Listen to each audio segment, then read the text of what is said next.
Hello, acolytes. Welcome back to After Plague. It has been forever, pretty much exactly a month from what I can tell based off of my last upload. I'm so sorry. I just vanished for like 6 weeks, and it's because I was really sick. I've been sick 3 times in the last month, and I am still currently sick. I don't know if you can tell by the way I sound, but I wanted to get a video up today. I couldn't go another week without uploading. So I decided to do something for MerMay. I had big plans for this month, and then they were foiled by me falling ill. So instead of completely bailing on the month entirely, I decided I would make one full illustration. I had plans for more and to follow the prompt list, but I didn't end up doing that. I just ended up drawing something that felt kind of fun. Because I was sick for so long, I actually had a bit of a drawing confidence crisis, which happens to a lot of people when they haven't drawn for a while. It's pretty common. I just felt like I couldn't draw anything, and I had a whole bunch of stuff on my iPad, a whole bunch of works in process that were just in the very beginning stages, and none of it felt right. I was like, I feel like I can't draw people, I can't draw backgrounds, I can't draw animals, I have no idea what I'm doing. So I decided to do something called Draw Day. Last Tuesday, I just sat down in front of a TV show that I really enjoyed, and I said, no pressure, draw whatever you want, it can look terrible, no references, because I get caught up in references, and then I'm like, my drawing doesn't look like the reference, blah, blah, blah, blah. So I just sat and I started quite a few illustrations, and this was one of them, and I decided that I really liked the concept. I did have to scrap the original sketch, because it was the wrong orientation. Like, I had started with a portrait instead, and the skull wasn't feeling right. I initially wanted to do her inside of a whale skull, and then I looked up what whale skulls look like, and it turns out they have teeny tiny little eye holes, which was to be expected, because whales have tiny eyes compared to their head. But it caught me completely off guard. So instead, I looked up prehistoric water dinosaurs, right? And the one that I really liked that came up was this big old, like, crocodile head, I think. I did fudge it a little bit because I gave it kind of sharp canines, and crocodiles don't have that, but I thought it looked cool anyway, and, you know, cool outbids realistic sometimes. So he's got some longer teeth.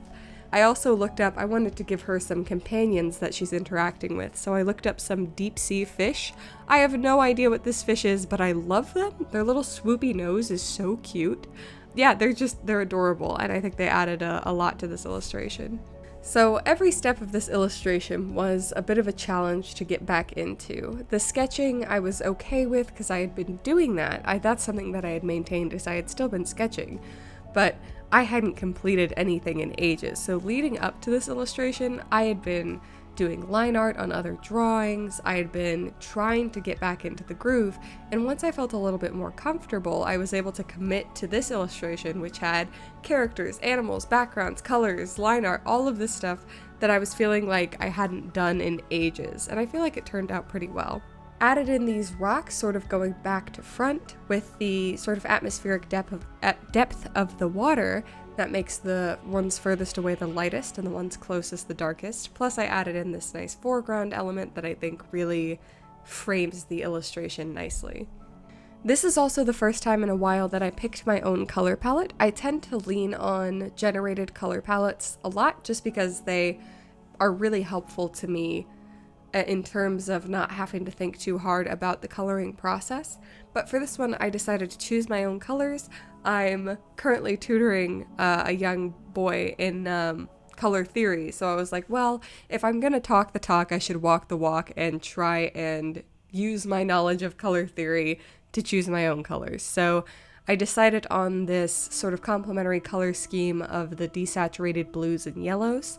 I drew everything with its true color, and then I added a blue overlay to make everything more cohesive. And I think that worked for the most part. I'm a little bit unsure about her skin tone. I'm more sure of it by the end of the illustration. It was something that I wasn't 100% sold on but it grew on me a little bit. I did add some color variation to her skin with a pink to warm it up a little bit because I felt like she looked a little bit dead with the straight up blue skin, and I did like that quite a lot. I had a surprisingly good time doing these rocks in the background. I usually hate doing backgrounds, but I was using this really nice flat brush, and I was like, I'm gonna paint it like I'm painting, right? And I feel like it turned out really well, at least for half of them. I feel like I was just going with the flow for half of them, and then they turned out really well. And then I tried to replicate it on some of the other ones and completely forgot what my hand was doing. So I like most of the rocks, and I think most of them turned out well. I shaded in the skull with a red instead of this purple to attempt to give it some contrast from the mermaid, because she has a lot of cool colors. She's shaded with cool colors both on her hair and her skin, as well as eventually her tentacles. So I was like, if I lean a little bit warmer on the skull, it should pull away and contrast them a little bit. And I think it turned out well. I really actually like this combination of the desaturated yellow and this nice rusty red. I feel like it looks really good. I liked going into all of the cracks and crevices and adding dimension using that color, but I also think that the line art and some of the hatching and some of the darker areas adds to this piece as well.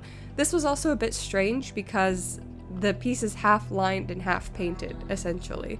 Like all of the pieces in the background, the rocks and stuff that I didn't want to line, I just painted. And the rest of the stuff where I was a little bit unsure about my painting skills, I lined. I like line art a lot. It's something that I actually really enjoy doing, and I really enjoy texturing. But in the back of my mind, I'm always like, oh, but I should be painting more. I don't know why in my head painting is a more advanced form of art than the line art. I guess it kind of is, because you have to think more in forms than in lines. But I don't know. I get caught up in trying to decide if I want to keep the line art style and draw in a way that feels natural, like how I naturally lean towards line art and hatching and texturing like that, or if I want to try and do a more painterly style. So I've been trying more and more to combine them and to see if that scratches both urges, you know? But yeah, I mean, I'm always experimenting with my style. I colored in these fishies. I kept them relatively simple.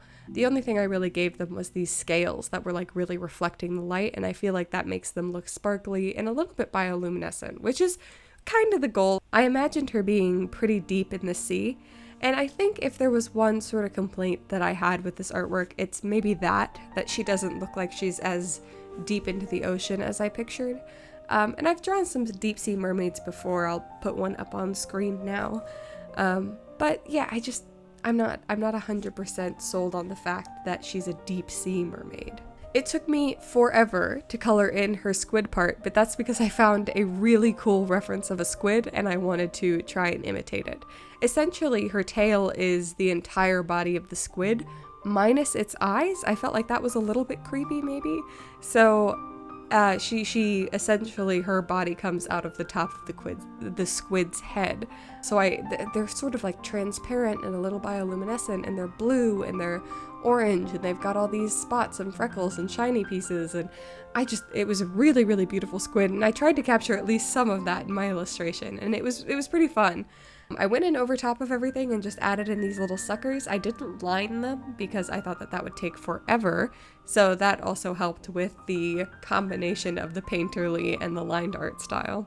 I was also unsure earlier on in the process about making her hair that sort of bright orangey red, but once the squid came into the picture, I really feel like it came together.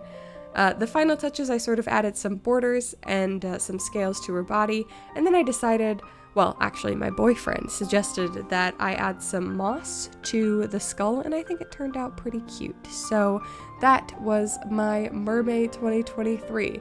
I may not have done very well keeping it consistent this year, but I still had a lot of fun, and now I have a ton of other drawings that I'm ready to move forward with in the month of June. So Thank you so much for watching. If you liked this video, please leave me a like. If you want to see more from me, you can go ahead and subscribe. Follow me on all my social media. I am AfterPlague on Instagram, TikTok, and Twitch, and after_plague on Twitter. If you wanted sneak peeks at what I'm working on next, go to any of those social media websites and you should get some advanced knowledge. So thank you again so much for watching, and I hope you survive this post-plague world. And I hope I don't get the plague again. I am so tired of being sick.